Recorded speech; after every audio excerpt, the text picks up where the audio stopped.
A paz do Senhor, povo de Deus, como é que vocês estão? Tudo bem com vocês? Comigo tá tudo ótimo, graças a Deus. Louvado seja o nome do Senhor por isso. Andei afastado aqui uma semana para nós, por causa do constante trabalho, né? E também para os preparativos, né? Porque esse quarto aqui vai mudar tudo, né?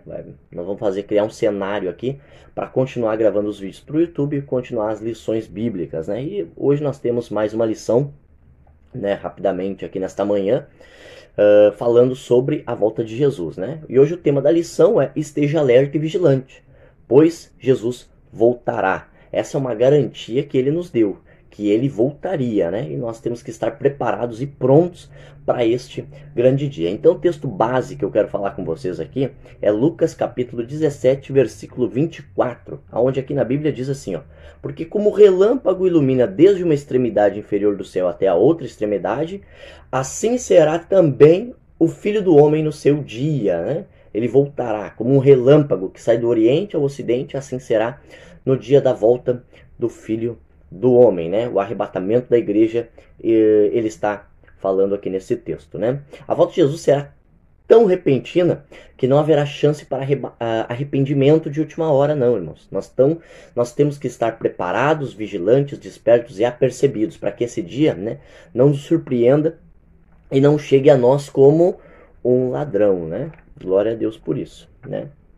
E Jesus falou várias vezes sobre a sua volta, disse que a sua volta seria de maneira súbita, disse que a sua volta aconteceria repentinamente, e cabe a nós, crentes cristãos em Cristo Jesus, estarmos preparados para esse dia. Muitos vão querer se arrumar, muitos vão querer se preparar de última hora, e não vai ter última hora, não vai ter chance. Por isso que Jesus fala em Mateus 24, aquele que estiver no telhado não desça para tirar alguma coisa, quem estiver no campo não volte para a sua casa, porque será repentina a volta do Filho do Homem. Será que você está preparado para esse dia? Se o arrebatamento da igreja for hoje, enquanto você assiste esse vídeo, será que você está pronto para subir para o encontro do Senhor com os ares? Ou será que você vai ficar aqui para a grande tribulação, para um momento de dores, né, aonde você só terá salvação então se você perseverar todo esse tempo de tribulação que virá sobre o mundo inteiro? A Bíblia diz que será um tempo de tribulação ao qual nunca houve jamais desde que houve nação sobre a face da terra, porque será um dia terrível, né? Terrível. Os profetas lá no Antigo Testamento disseram assim: o dia do Senhor será terrível, como um homem fugindo de um leão e deparando-se com a ursa, né? A ursa mata, dilacera o homem. Então assim será na volta do Filho do Homem, no dia do Senhor, no dia do juízo, né? Então ele falou para nós que a sua volta seria como um relâmpago. Ele disse assim em Lucas mesmo, no mesmo capítulo que nós estamos falando, no capítulo 17, mas no versículo 23, ele vai dizer assim, ó: porque muitos dirão, ei-lo ali ou ei-lo aqui. E ele vai dizer assim, ó: não vades, não saiais, né? Porque o Filho do Homem não virá assim. Então muitos falsos profetas têm se levantado. Na época, Paulo, quando escreve a sua primeira epístola à igreja de Tessalonicenses, ele vai falar que muitos já diziam que o dia do Senhor já havia chegado. E muitos estavam corrompendo a fé da igreja de Tessalônica. Então Paulo tem que escrever as suas duas epístolas e clarear a mente dos tessalonicenses, dizendo: olha, não será assim, né? Sem que antes venha a apostasia, se manifeste o filho da perdição, o homem da iniquidade, né? Porque estava acontecendo um grande engano. Da mesma forma está acontecendo nos dias de hoje, né? E vai acontecer também quando o Senhor Jesus voltar, né, e o anticristo vir para reinar na terra. Mas isso tudo aqui nós vamos decorrer mais nos outros vídeos que virão mais à frente, né? Mas é interessante nós sabermos que a volta de Jesus virá como um relâmpago, né? Será rápido, né? Como o relâmpago sai do Oriente ao Ocidente, assim uma fração de segundos, a gente só vê o trovão depois, né? Assim vai ser a volta do Filho do Homem. Então que nós possamos estar preparados e não nos deixemos confundir com as vozes de um falso evangelho que estão pregando aí no mundo, né? Jesus também disse que a sua volta, a sua vinda seria como um ladrão, né? Porque se o pai de família soubesse a que hora o ladrão viria, vigiaria e cuidaria para que a sua casa não fosse arrombada. Então assim nós temos que estar nós preparados e vigilantes, né? As pessoas, por exemplo, para defender-se de bandidos, de ladrões, eles colocam câmeras na sua casa, contratam seguranças e tudo mais, e muitas vezes não é suficiente, né? O ladrão vem porque ele não avisa o dia nem a hora, o momento em que ele chegará. E Jesus está dizendo, olha, a volta do Filho do Homem será como um ladrão. Por quê? Porque muitos vão estar desapercebidos, muitos vão estar no meio da noite, ou seja, dormindo, dispersos, e aí o ladrão vem, arromba a casa e leva tudo. E assim será na volta do Filho do Homem. Quem não estiver preparado ficará para o juízo de Deus, né? Então nós temos que estar preparados e ficarmos vigilantes para que esse dia não chegue para nós como um ladrão. Glória a Deus. Jesus também vai falar que a volta dele também seria como nos dias de Noé. E é interessante que a Bíblia vai dizer assim, ó, comiam, bebiam, compravam, vendiam, casavam-se e davam-se em casamento. É pecado comer? É pecado beber? De forma nenhuma. É pecado comprar e vender? Também não. Casar ou dar-se em casamento? De modo algum. O que Jesus está querendo dizer é que tudo vai estar normal. Tudo vai estar funcionando normalmente. As pessoas vão estar vivendo a sua vida cotidiana normal, de maneira normal. E aí, então virá o Filho do Homem. Porque nos dias de Noé foi assim. Comiam, bebiam, compravam, vendiam, casavam-se, davam-se em casamento. Quando veio o dilúvio, e levou a todos, né? Não deu tempo para as pessoas se prepararem. Infelizmente, quem não estava preparado ficou, e quem estava preparado foi salvo, entrou na arca, né? Que Noé havia construído. E o mais interessante é que quando Jesus fala essa palavra, Jesus está dizendo assim, olha, não é problema nada disso. Mas o problema é que vocês estão colocando o coração de vocês nessas coisas em primeiro lugar. Mateus 6,33 diz, buscai, pois, em primeiro lugar o reino dos céus e a sua justiça, e as demais coisas vos serão acrescentadas. Então, a nossa obrigação é nós colocarmos o reino de Deus em primeiro lugar. Esse é o nosso dever como cristão. E as demais coisas nos serem acrescentadas. Essas coisas, comprar, vender, comer, beber, casar e dar-se casamento é segundo plano, porque o primeiro lugar, o primeiro plano de Deus é buscar o reino dos céus e a sua justiça. E Noé, ele foi pregando, enquanto ele construía a arca, diziam, esse cara tá louco, esse camarada tá louco, tá falando aí que Jesus, que Deus, né, vai julgar a terra, que Deus vai enviar chuva, porque até aquele momento não havia chovido, e ele vai dizer que vai cair água do céu aí, vai matar todos. E aí o povo começou a dizer, esse aí é louco. Mas Noé era um pregador da justiça. Noé se preocupava com eles e foi pregando para que eles fossem salvos e crescem na mensagem do Evangelho, né? A mensagem do Evangelho é a mensagem de salvação.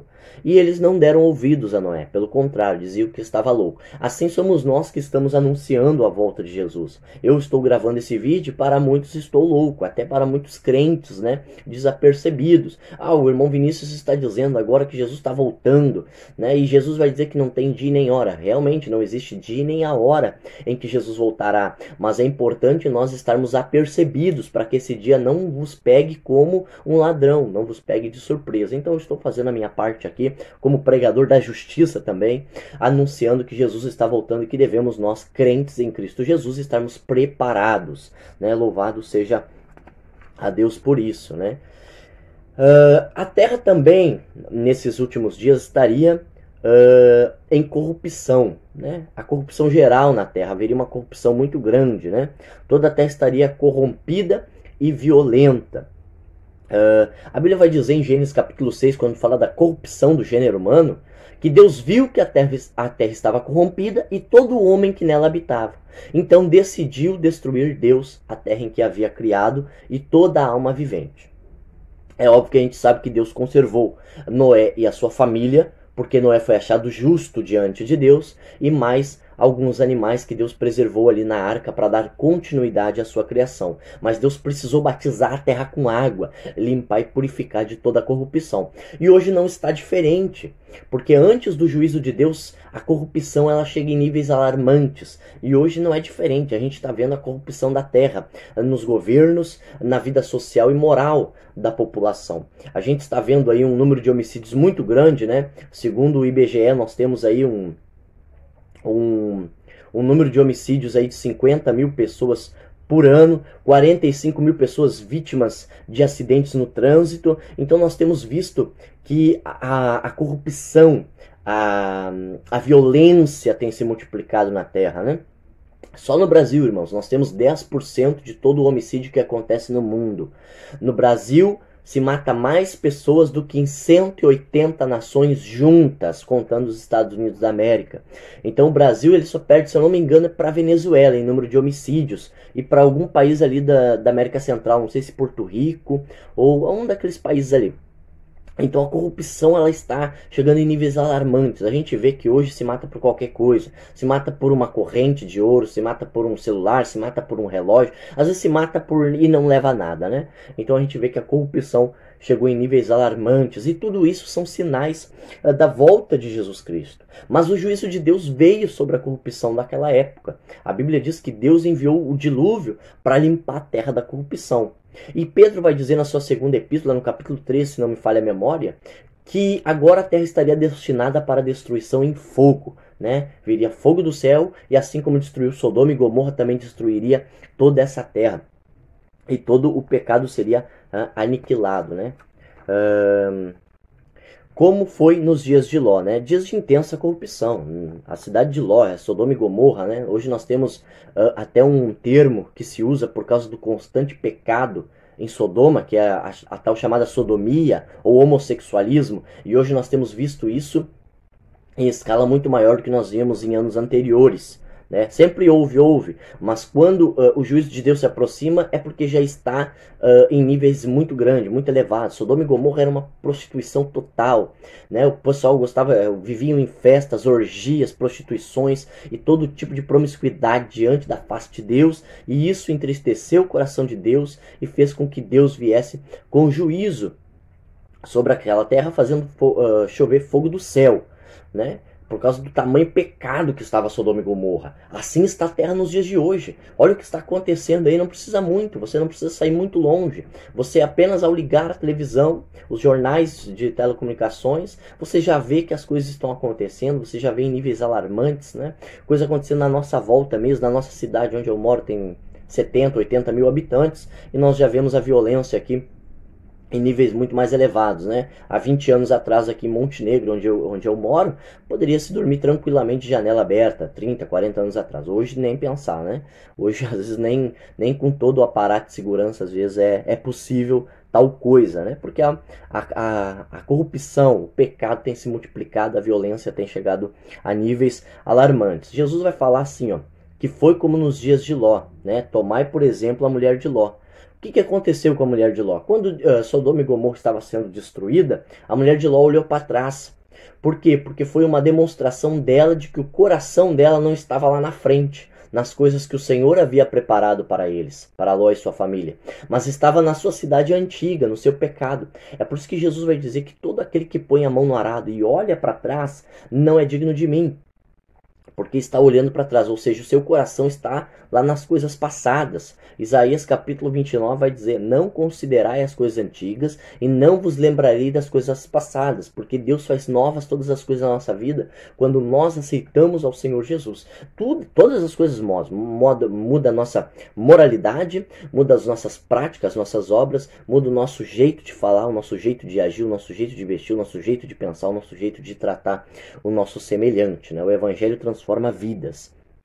Glória a Deus por isso. É só você ver muitas vezes o trabalho social que a igreja faz dentro dos presídios, recuperando presos que nem mesmo o sistema social consegue fazê-lo, né? Mas a igreja faz esse trabalho social, né, diante da sociedade, um trabalho de suma importância, porque recupera pessoas que para muitos aí é irrecuperável, né? A igreja recupera essas pessoas e trazem eles de volta à sociedade, ao convívio com as pessoas. Glória a Deus por isso, né? E ainda tem muitos que querem taxar as igrejas, né? E eu sou contra a taxação de impostos das igrejas, porque elas fazem um trabalho social que ninguém mais faz, né?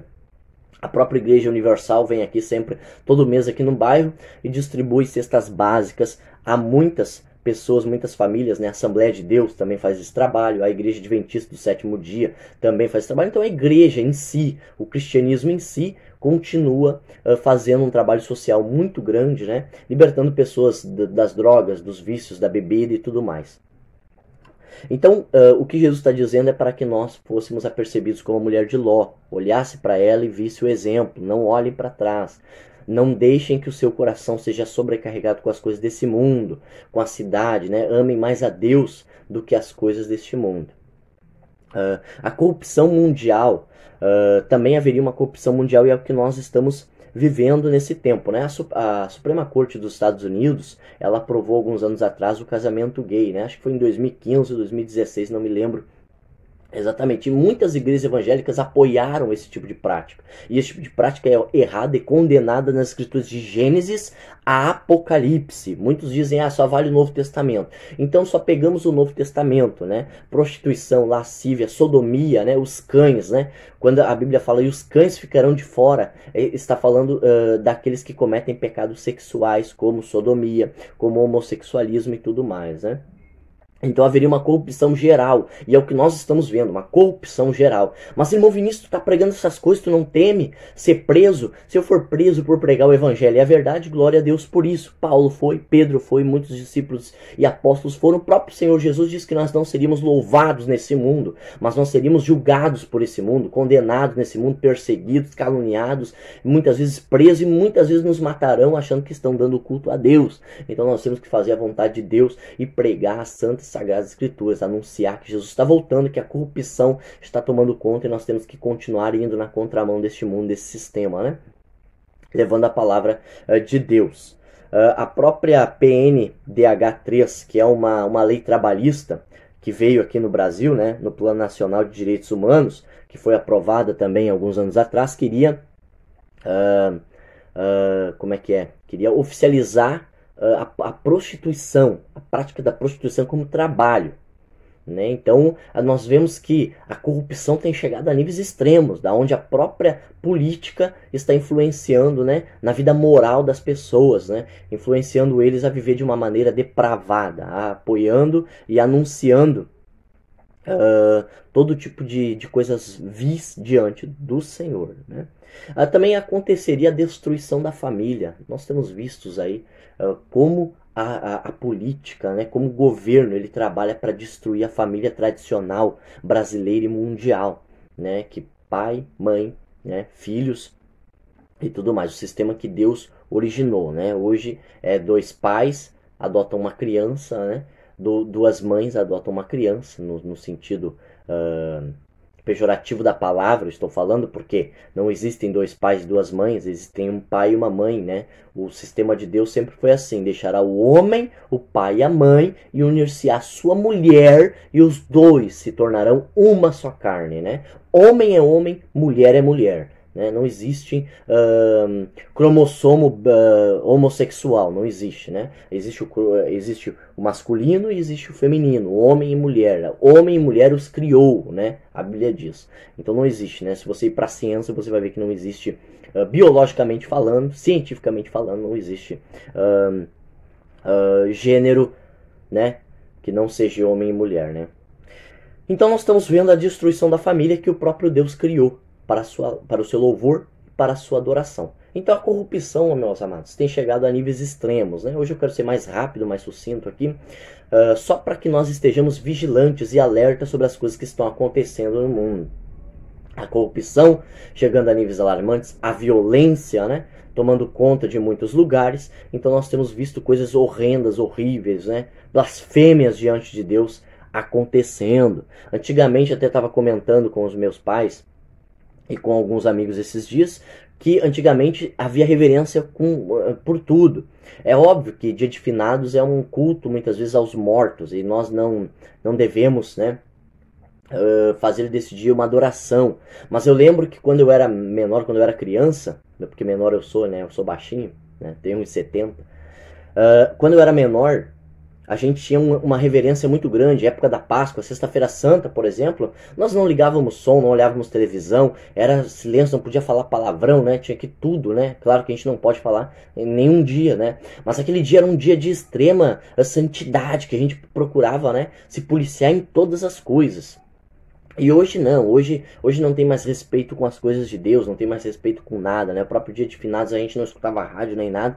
Hoje em dia, né, está tudo à la vontade. Ninguém respeita mais nada, ninguém leva as coisas de Deus a sério. Então isso são sinais da corrupção, sinais da volta de nosso Senhor Jesus Cristo, que está para acontecer a qualquer momento, e nós, como cristãos, servos de Deus, devemos ficar preparados e vigilantes, né? Nunca na história a humanidade esteve tão longe de Deus. Ontem eu estava ministrando a palavra de Deus e disse isso, né? Nunca estivemos tão longe de Deus, nunca tivemos uma geração tão apóstata, tão fria, tão morna a ponto de ser vomitada da boca do Senhor. Estamos realmente vivendo a igreja de Laodiceia, que diz lá no Apocalipse, capítulo 3, né? A igreja morna, que seria vomitada da boca do Senhor, que é uma igreja que diz assim: estou rica, abastada, de nada tenho falta, né? Hoje as pessoas estão ricas, né? Muitas aqui. Hoje o crente prospera, diferente nos tempos passados, né? Então hoje a igreja está dizendo: sou rica, abastado, de nada tenho falta. E Jesus vai dizer: tu não sabe que tu é pobre, cega, miserável e nu.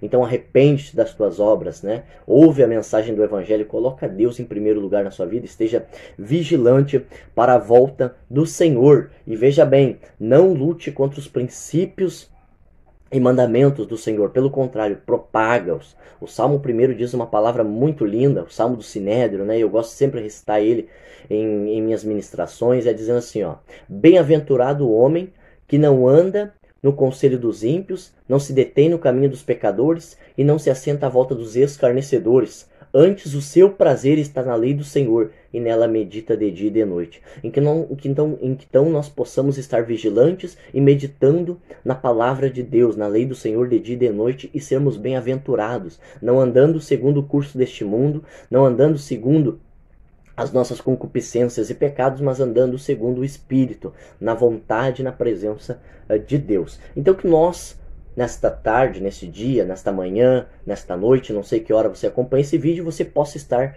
preparado para a volta de Jesus, possa se colocar na presença de Deus e possa dizer para Deus, como Isaías no capítulo 6, versículo 4, dizendo assim: a quem eu enviarei, a quem há de ir por nós? Isaías disse: eis-me aqui, Senhor, envia-me a mim. Então que nós possamos ser lavados, remidos no sangue do Cordeiro e dizer para o Senhor: Senhor, eis-me aqui, envia-me a mim. Envia-me para os campos missionários, envia-me para ganhar almas para o teu reino e envia-me para anunciar a tua justiça, a tua palavra, que Jesus está voltando.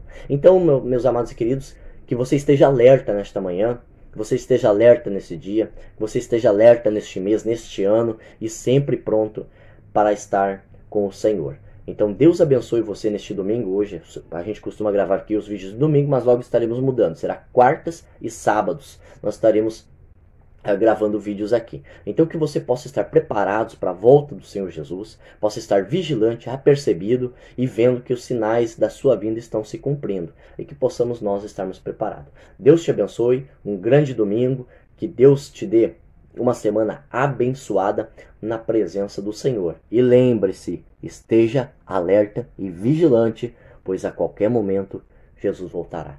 Deus abençoe vocês.